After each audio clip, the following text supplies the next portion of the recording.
Great. Well, welcome back to the second session, which has the same title as the first, so hopefully it won't just be repetitive. Inspired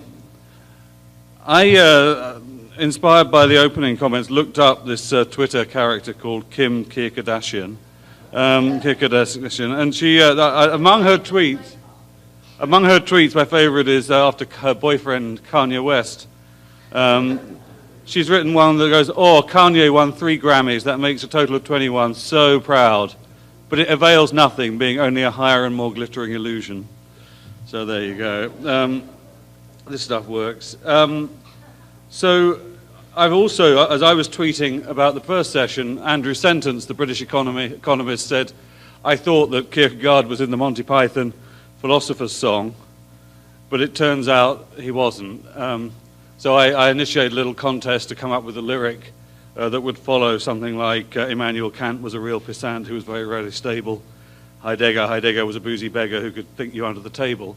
And the best I could come up with was Kierkegaard liked his liquor hard. But, so we'll see if anyone can beat that. We'll see what Twitter comes up with.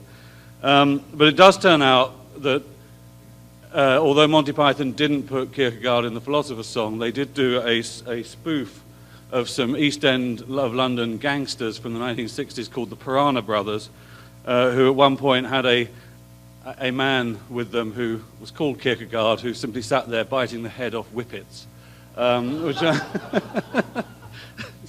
may well you will of that. Anyway, I also, minded by the conversation about agents and whether studying economics was good for you or bad for you, did a little search, and it turns out that there's a whole literature on whether studying economics makes you a worse and more selfish person. And it turns out that economists free ride more than anyone else. They are also they actually less cooperative than anyone else, and in fact they are more corrupt than anyone else. When a study of fairness was undertaken, it turned out that everyone else had a fairly common definition of fairness, whereas the economists seemed to have no understanding of it whatsoever and struggled to even define it. Anyway, in this session, I'm hoping that we will learn a lot. We have 2 very good speakers. And then Amar Abide is a Thomas Schmidt-Heine Professor of International Business at Tufts University.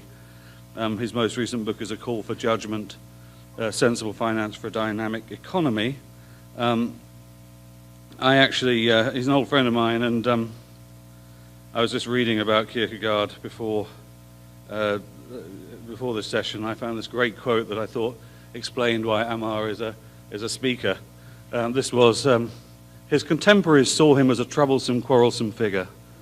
He was a familiar sight, strolling about the old city where he created the illusion that he was merely an underemployed gentleman. I think this is the perfect description of this man. Anyway, I hope the issues that we'll get into, I was very struck by thinking about this whole notion of choices and how it's affecting economics today, and Kahneman I've talked to, and the whole notion of this sort of fast mind and slow mind and how you contract between the fast and the slow parts of your brain. I wonder what, in terms of making choices, Kierkegaard would have had to say about that. Gary Becker is another Nobel laureate like Ned Phelps, and I've talked to him about his notions of, how do you contract the current self, reaching rational contracts with the future self, and he has a theory explaining suicide bombing in terms of a religious fundamentalism where you commit to, where the weight that you give to the future joy that you will, I guess the virgins and all that, in heaven, affects your current behavior now. So I'd be intrigued to see if we're going to get into that question. Amar has written a lot about entrepreneurship. I wonder, Keynes's notion of animal spirits, it seems to me, is about something taking hold of you that is beyond a rational choice. I'd be interested to know what you would make of that in the context of Kierkegaard. And I'm also struck by Greenspan, the Fed. There's this quote that Kierkegaard has about, I'm so misunderstood that people don't even understand me when I'm saying I'm misunderstood. Greenspan always used to say, if you think you've understood me, you've misheard me, which was probably the right approach for a central banker. And I'm intrigued, as Amar writes a lot about central bankers, to know if Kierkegaard was appointed to run the Fed, what he... Anyway, a man who has no Twitter accounts, I think. Amar, over to you.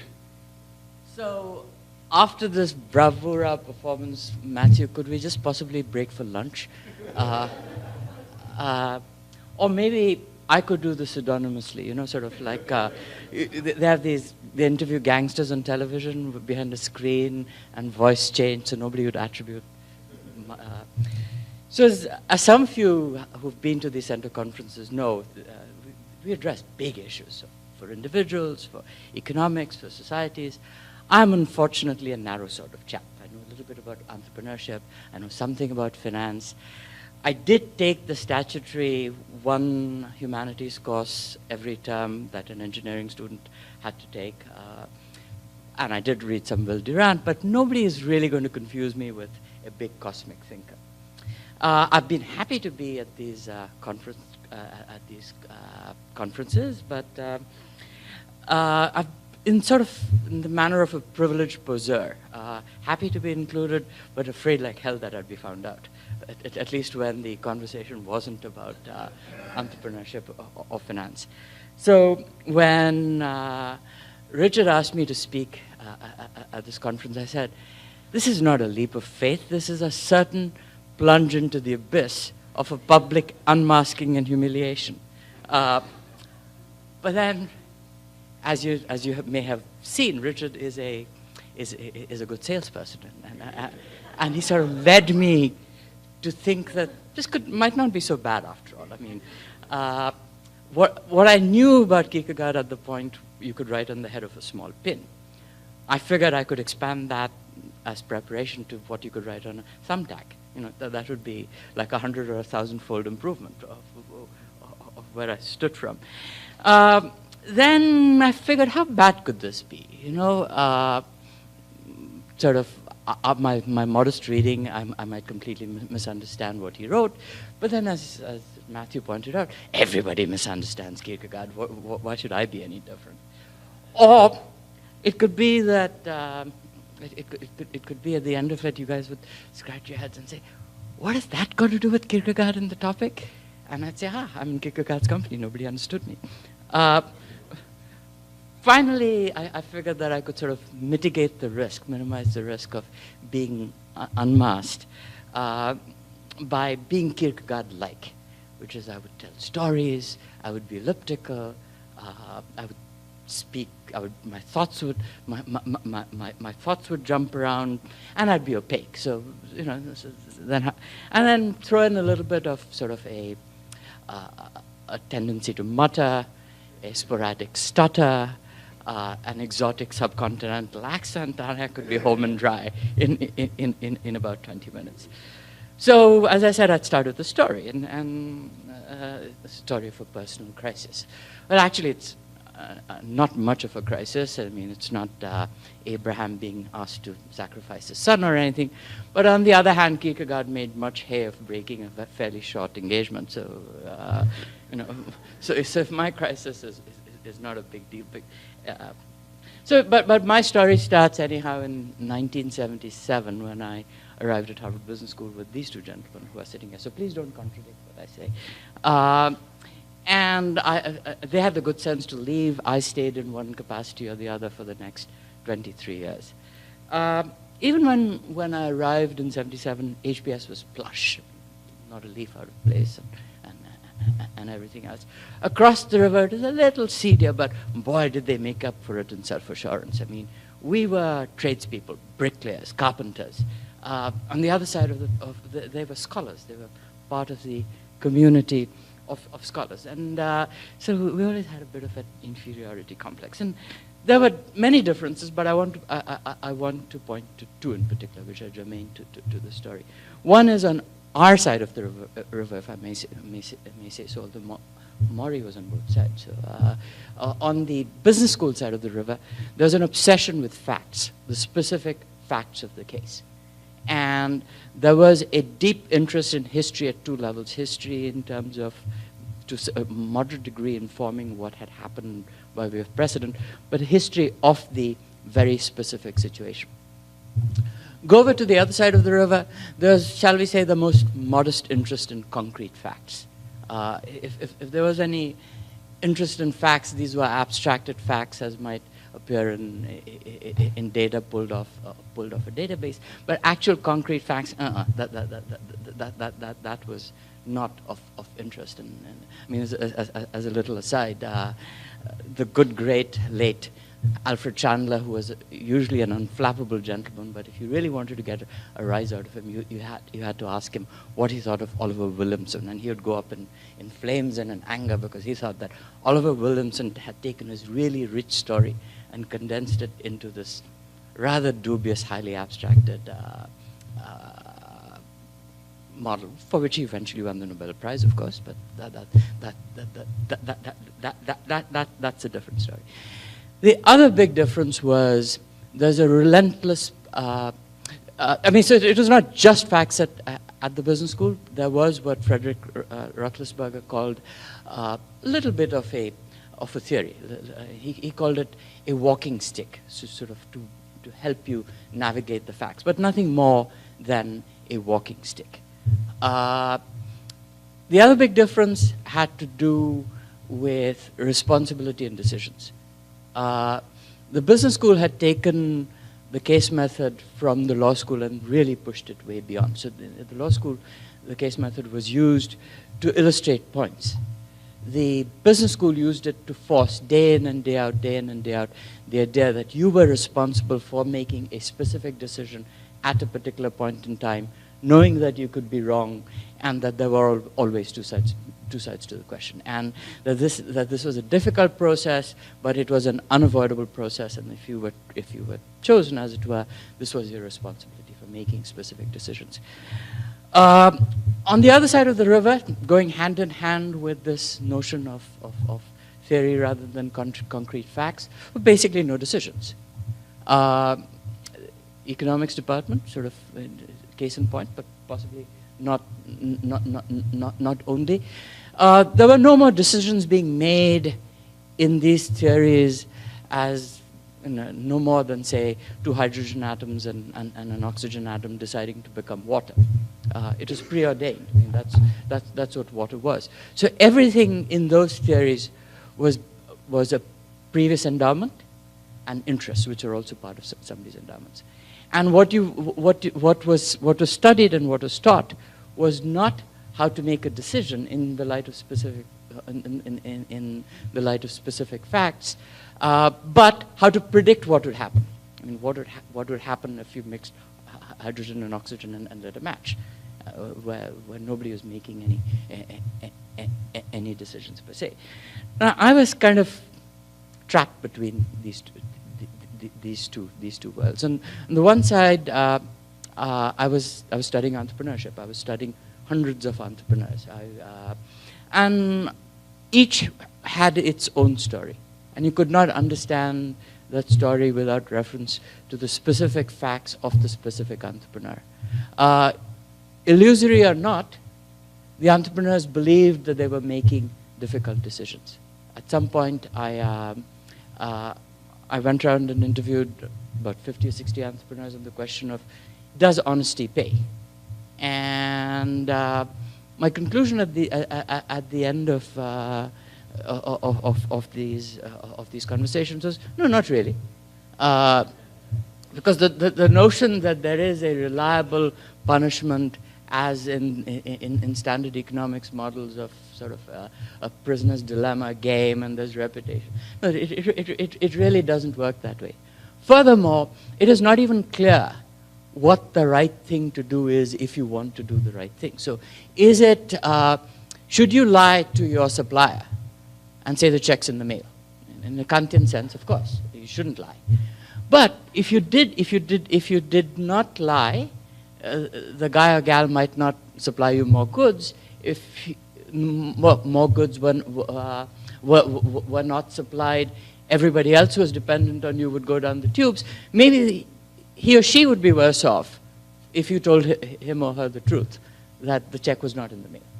And so this was a troublesome, difficult space that I was confronting on a regular basis.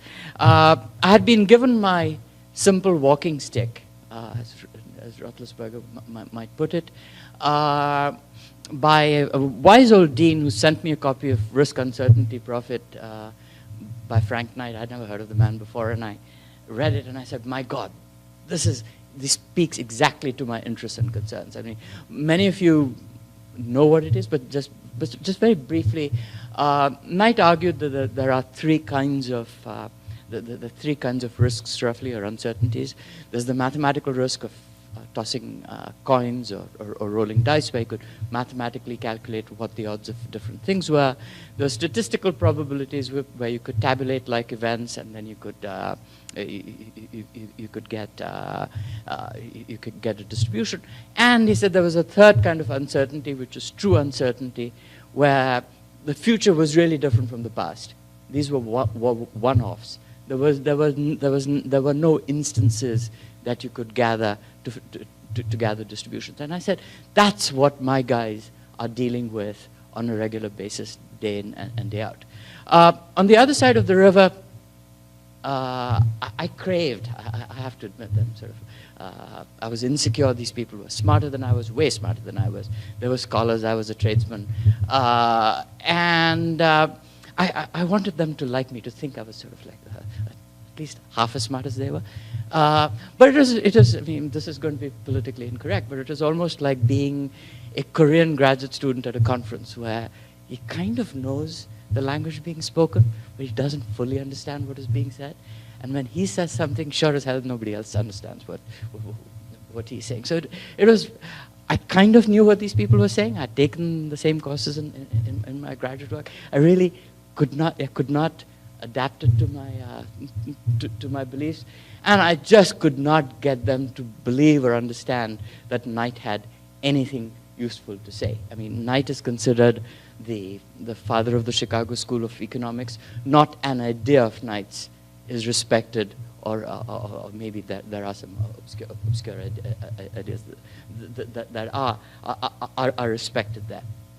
So I lived with this anxiety and tension for 23 years. The story did not, at the time I didn't think the story came to a good end, had come to a good end, but I found myself in 2000 on Morningside Heights.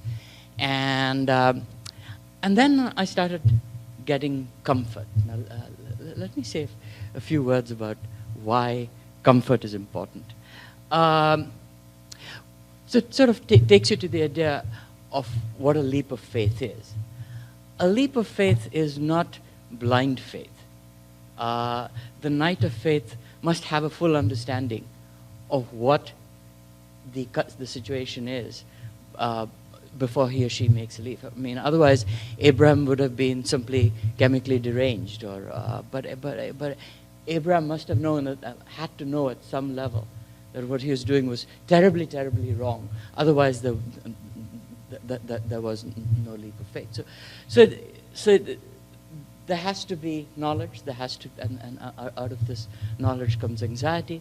And then what happens if it doesn't work out? I mean, taking a leap of faith is one thing. Keeping the faith is another. So what if Isaac had not been turned into a ram, and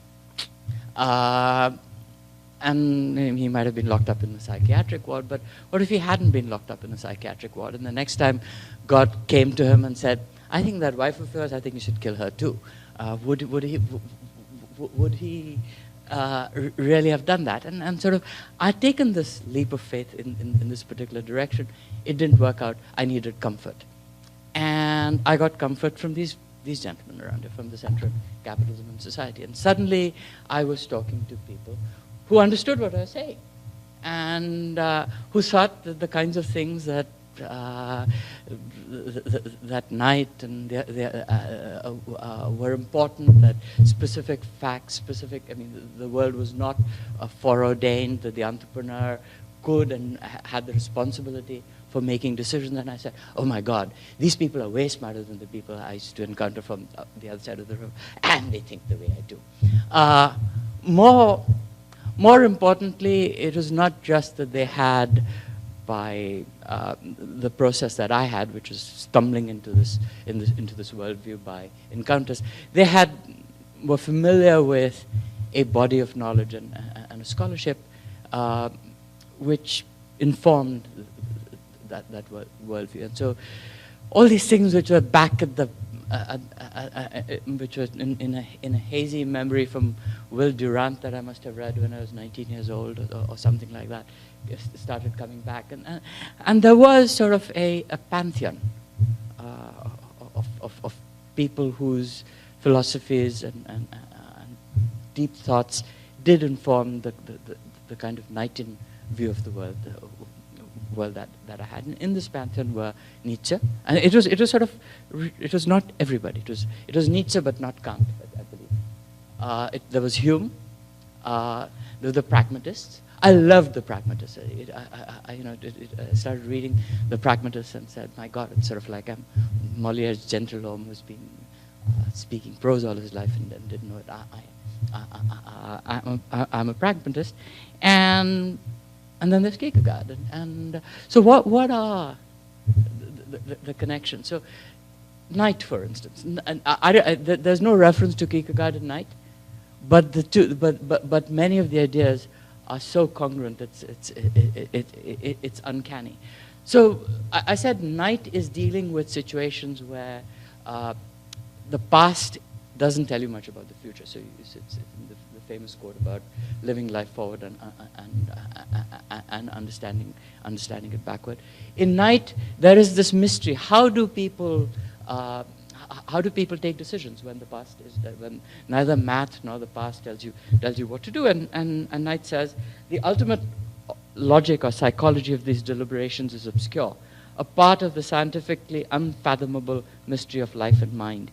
We must simply fall back upon a capacity of the intelligent animal to form more or less correct judgments and intuitive sense of values.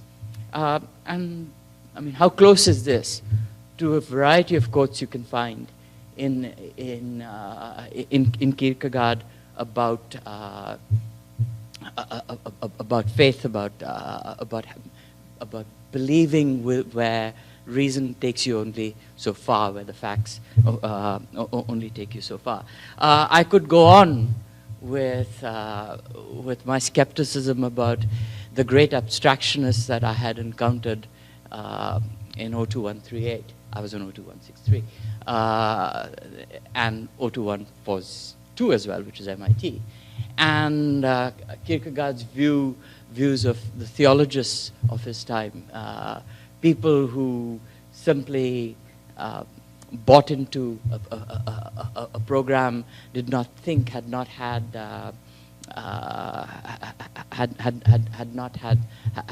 crises, and boy, does reading that give me comfort. So since I am maybe running out of time, I am. Or have I run out of time? Yes. I was just, no, let's just stop there then. Thank you.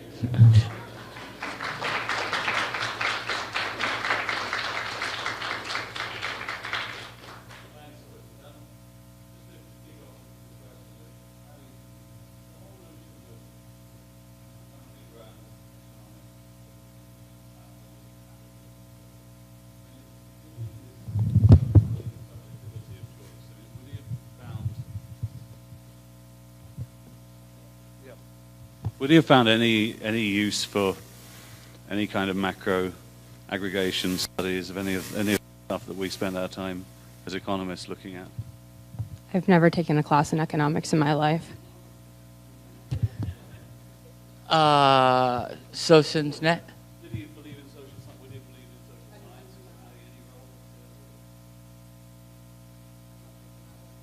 science? So to the degree that I find resonances of the pragmatists in Kierkegaard, I would argue that at least William James's version of pragmatism would have had nothing to do with macroeconomics whatsoever, and the notion abstracting without confronting specific multifarious situations. And I have to believe from my thumbtack knowledge now of Kierkegaard, he too would not have been willing to make these grand, sweeping generalizations that microeconomics necessarily entails. I was very struck thinking about Edgeworth, the 19th century economist, had this whole notion of the hedonimeter.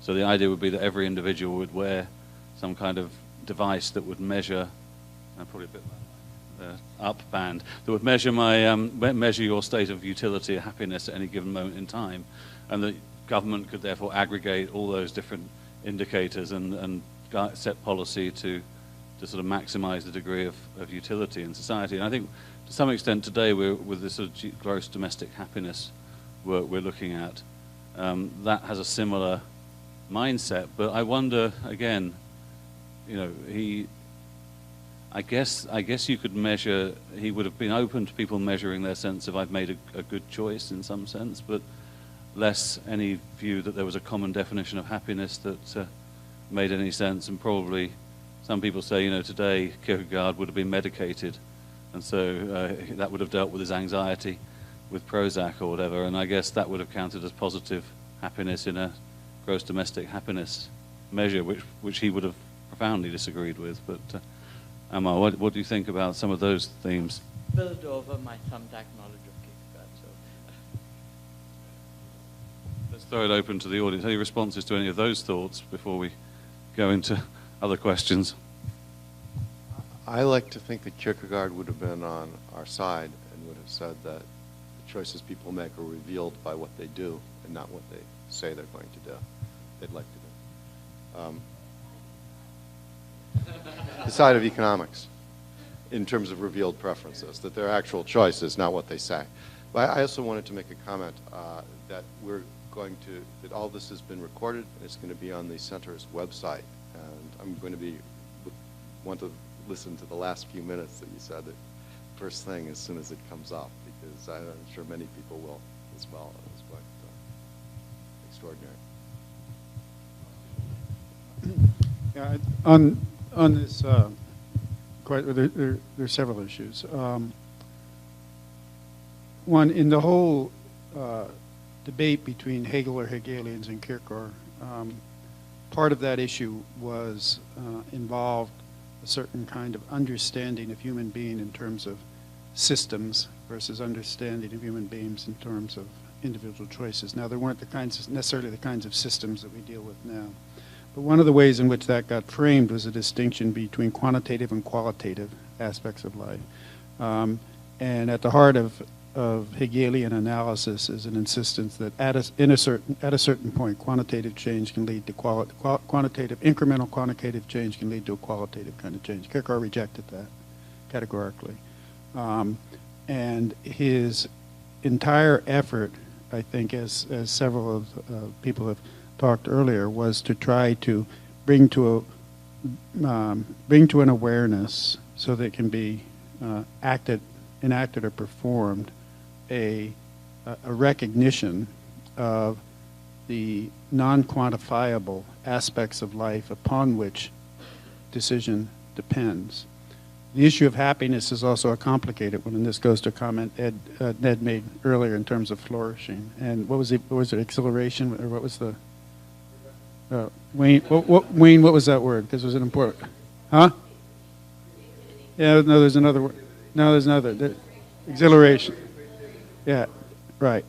Yeah, so I think Kierkegaard would be for exhilaration understood in a certain way, but that what he would understand by happiness or flourishing is not always exactly what is understood by happiness and flourishing. That the experience toward which he attempts the experience for which he attempts to provide the occasion is one in which there is genuine anxiety, uncertainty, terror, much closer to a sense of the sublime that does not satisfy and fulfill in any traditional way, but to the contrary, disrupts and dissatisfies. But that then is in a certain way the condition of the possibility of genuine creativity and not mimetic repetition, as you're supporting. And from his point of view, the quantitative would involve that which is subjected, can be analyzed quantitatively, would be the repetitious, and not the qualitative, which is always the gap the gap that no system can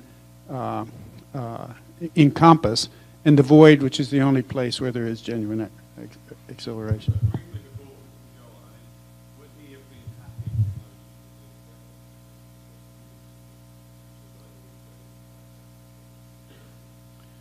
I'll pull an Abby here. I don't know enough about that. Huh? What? Yeah. I mean, I don't know. In order to measure happiness, you need a theory of human nature in which to measure it against. And he was not a systematizer, so in that sense, that's why I think he's one of us.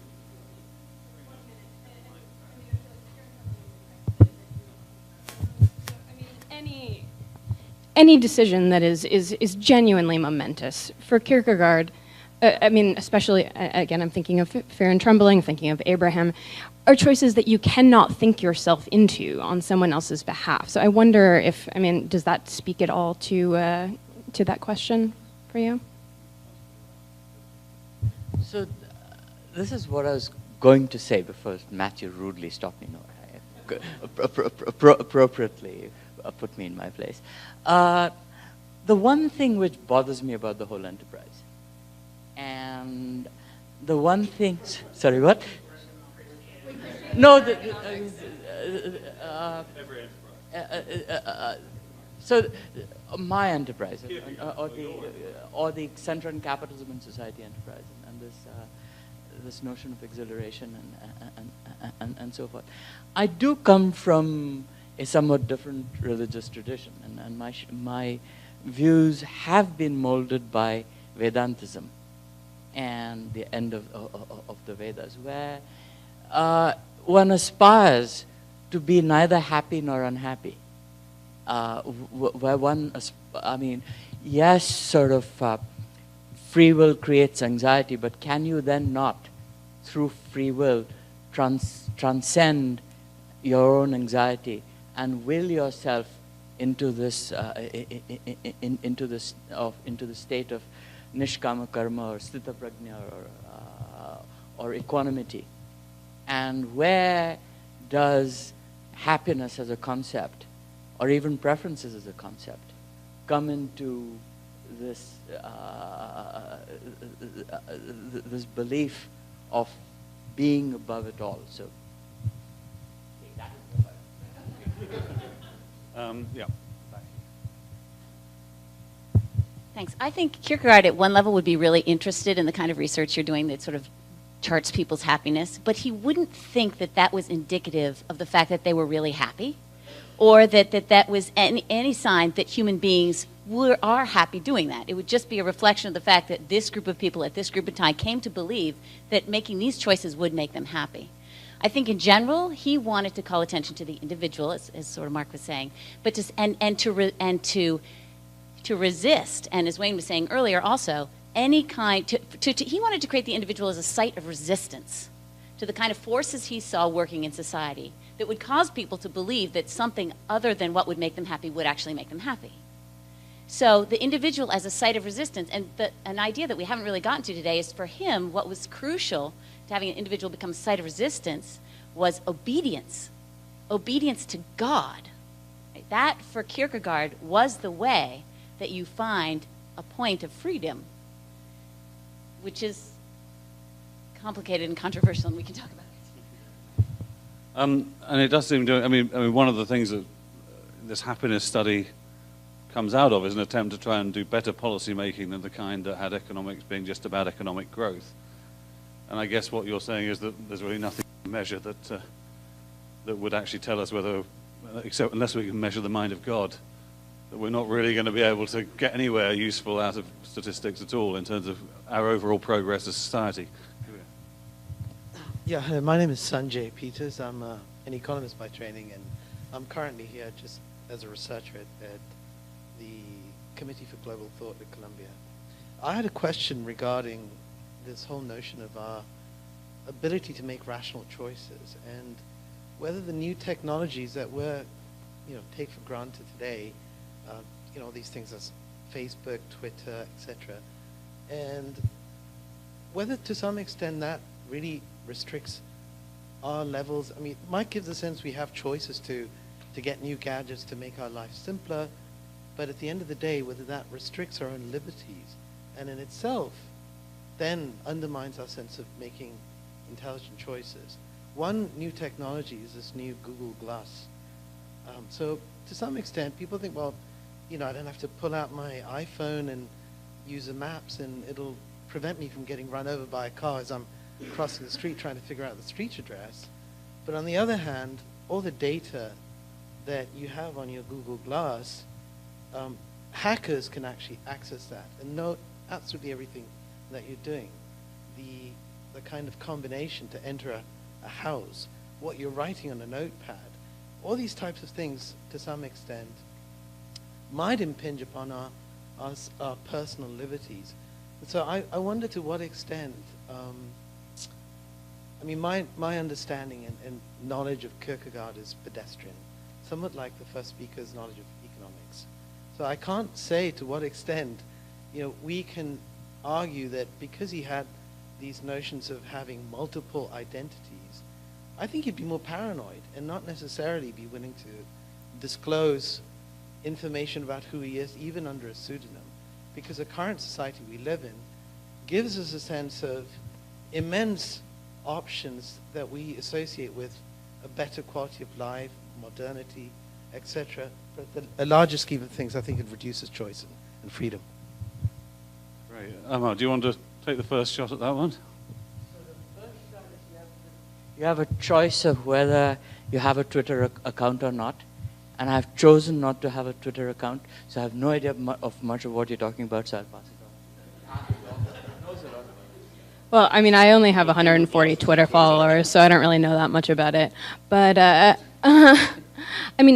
do we have a choice to have those? That's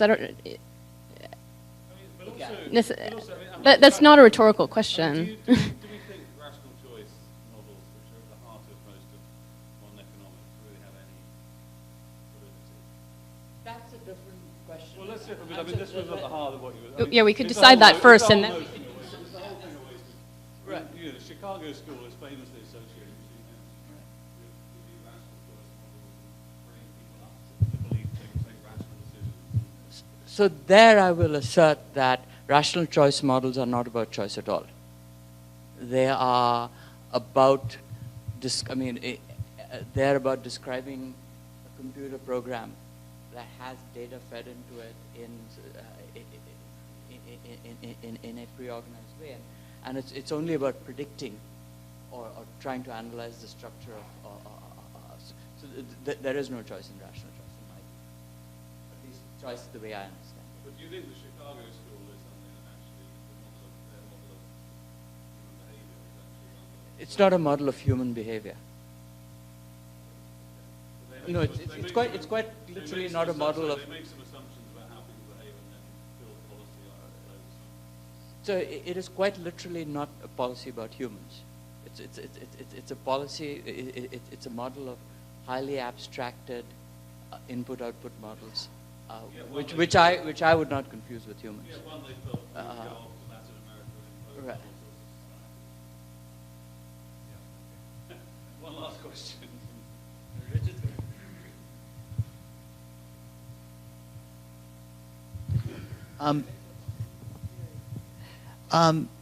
I wonder about this reduction of, especially in the context of thinking about Kierkegaard, of this reduction of the question of freedom to the question of choice. Especially because I was thinking about the end of Abby's talk, and where she started to sort of get into, from the sort of consumer angle, and I do feel comfortable actually switching between the social scientific and the philosophical. From the consumer angle, of course, one of the things revealed in the Kim Kierkegardashian Twitter account that is actually sort of philosophically apropos is that Kim Kierkegard, Kim Kardashian, it's really hard to get out of this little loop, actually reveals the sort of forced choice that Mark was referring to before in consumerism. But that even is still on the forced choice side of the consumer. There's also, of course, the forced choice side of the worker. We're all not in a condition of perfect autonomous freedom. We may want to be in a condition of perfect autonomous freedom, but of course this is entirely what is prevented in a modeling system like the Chicago School of Economics, which assumes something quite different. It assumes an identity between freedom and choice. Also, just this one final comment, the notion of comfort in decision, or Kierkegaard as providing comfort in decision, I find that incredibly troubling, just both in sort of just thinking about the history of decision in especially juridical thought, but also just because it seems that Kierkegaard wants us to be incredibly discomfited, if you will, in making decisions. That's the whole point.